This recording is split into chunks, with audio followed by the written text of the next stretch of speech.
di antara kesalahan kita kadang bandingkan hukum fikih Islam dengan tatanan modern. Sebetulnya masalahnya ada harus ekstrim itu gitu. Karena sesuatu yang nggak perlu dibenturkan ya tidak usah dibenturkan. Ya biasa aja.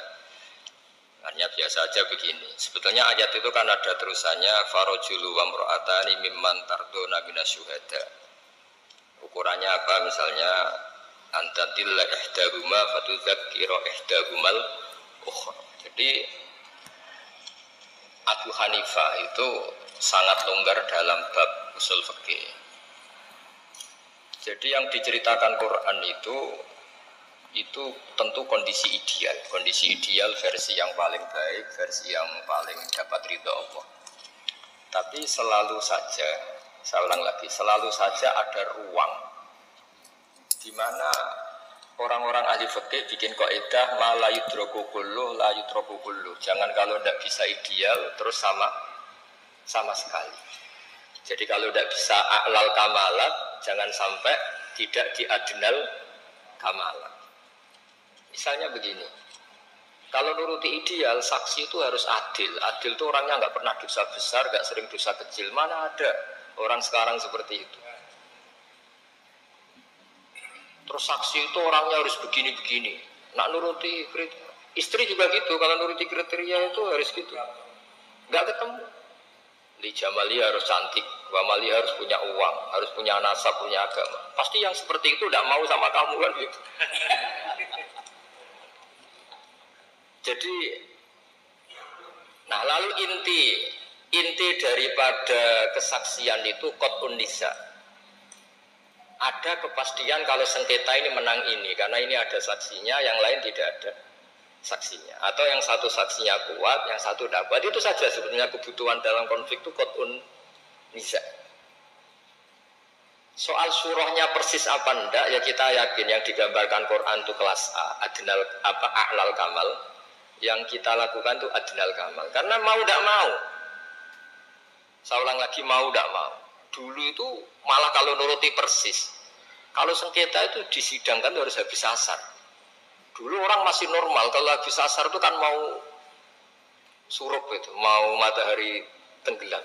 Itu zaman orang era soleh. Itu mau surup itu kayak apa kiamat. Terus perasaannya orang itu sampai cacilik kan mlebu omah, sapi pitik kan mlebu omah. Saya kira orang ya, surup-surup malah melaku-melaku tinggu ngabuburit.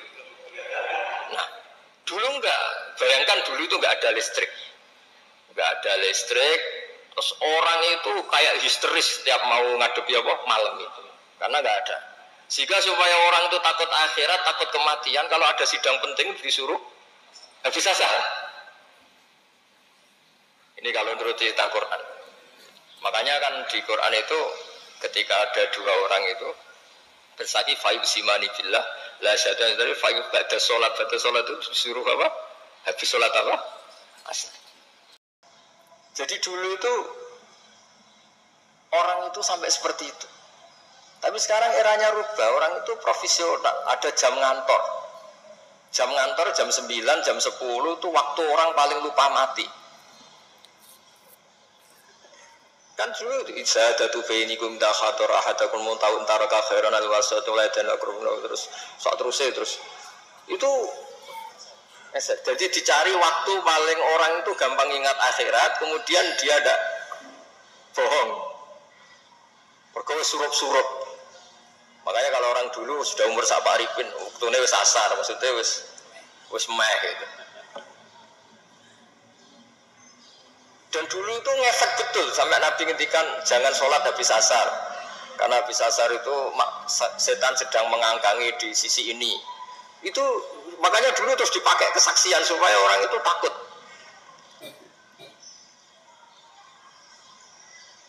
Nah, makanya saya cerita nggak perlu benturkan hukum fikih Islam dengan hukum negara, tapi kita juga jangan mengatakan terus sudah saatnya meninggalkan fikih Islam malah keliru lagi. Kita katakan tadi al-maisur la yasqutu bil ma'sur, yang bisa dilakukan ya dilakukan. Yaitu tadi inti daripada kesaksian itu kan ada qat'un nisa tadi. Kalau ada percekcokan ya kita tentu mihak yang punya saksi daripada yang tidak punya saksi. Yang saksinya adil daripada yang saksinya fasik, yang saksinya banyak daripada yang saksinya sedikit. Ya sudah, itu yang maksimal yang bisa kita ketahui. Bisa saja indallah sebetulnya salah, kebetulan ini saksinya adil, ternyata adil pesanan.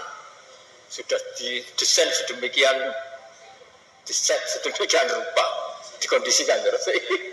Ya kita tidak pernah tahu, makanya saudara Rasul ketika kamu berdebat di depan saya, jangan-jangan di antara kalian cara berargumentasi lebih meyakinkan. Kemudian saya menangkan, sebenarnya ketika saya menangkan dan kamu salah, sebetulnya kamu tak kasih neraka gitu.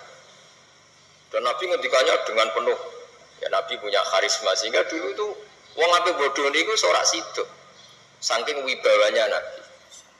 Nah, sekarang nyari kodi yang wibawa kayak Nabi kan tidak mungkin.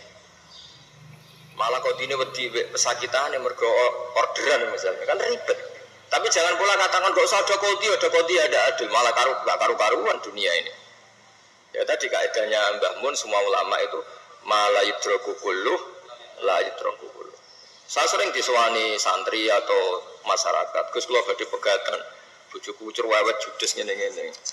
Terus ketika tak bedheki gini rata-rata sudah pegatan. Enak endi keceluk di bojo ambek keceluk duduk.